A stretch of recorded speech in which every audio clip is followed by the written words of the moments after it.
Hello everyone, it is I. Today I'll be doing a review on Mattel's Attack Pack Protoceratops. So before we get very far into this, how's about a little bit of information on Protoceratops. So this was a small dinosaur, about 6 feet long, 3 feet tall, small in length. It could weigh up to about 400 pounds. It was an herbivore from late Cretaceous Mongolia. It was a Protoceratopsian, so it was an early ancestor of later ceratopsians like Centrosaurus and Triceratops, but was more derived than even earlier ancestors such as Psittacosaurus.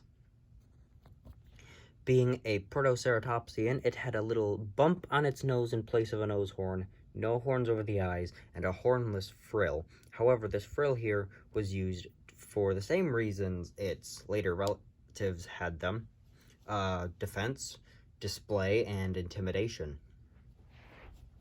Its main predator was Velociraptor, and it probably lived in herds.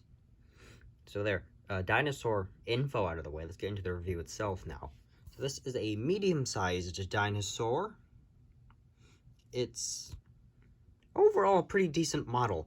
I'd say it's well-sized, like in comparison to Mattel's human figures. It's well-sized, pretty accurately sized, I would say.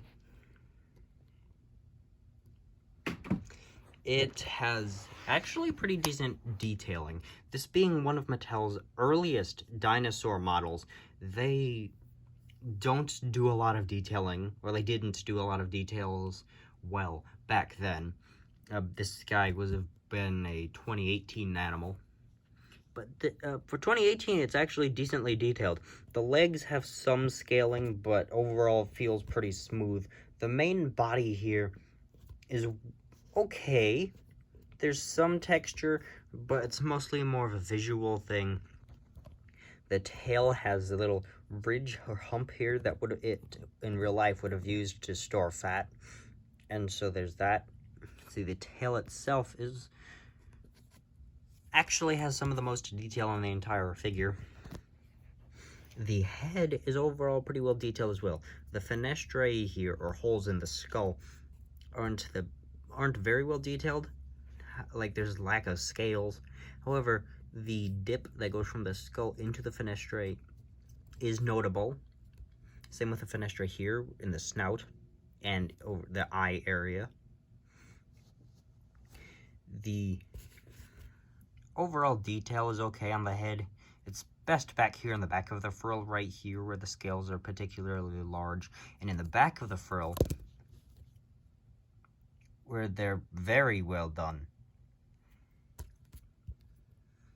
As for coloration, this thing lived in Mongolia, and so this may not be the best interpretation of its color. However, that being said, it's at least realistically colored. It's a very, very pale green, or like, oh, I don't know, what's the color? Like, oh, the color just seriously I lost it. But like a very, very, very pale green is the best I'm coming up with. But it's overall pretty realistic. There's some yellow patterning on its frill and on the main body. It's more blotchy than it would be than stripes, but that's pretty okay. And it continues on to the tail.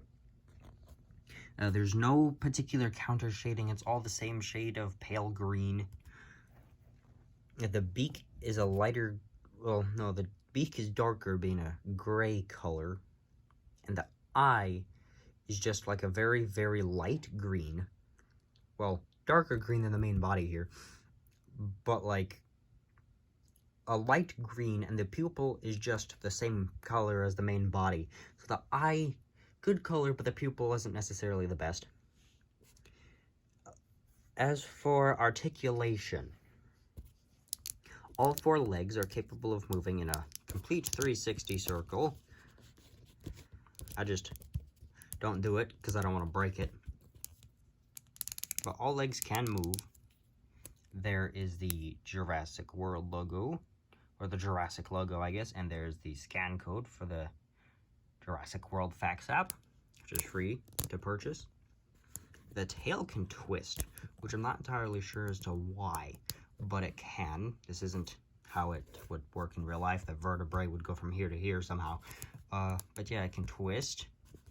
The head, as seen earlier, for the back of the head can nod up and down, and it can also twist in a 360 circle, which I guess is useful for like different positions or postures. Overall, this is an attack pack dinosaur, so there's not going to be a lot of articulation on this thing. But overall, it's pretty good. It's posable, which is nice. It's got a nice detail. It's a nice color. And so, overall, this is actually one of my higher ranking dinosaurs, especially considering this is my oldest dinosaur in my Mattel collection. I got this thing back in late 2018, and this is what started my entire collection, which we'll see later on. And so, yeah, back then, this thing would have been about $7 or $8, which isn't bad. But today, it's closer to about, well, I don't know, I haven't looked online for this guy, but I'd put it at about around $200 online, and it's only found online. And so yeah, considering it's old, about 5 years old for a Mattel dinosaur, it's definitely going to be more expensive. But overall, it's a pretty good model.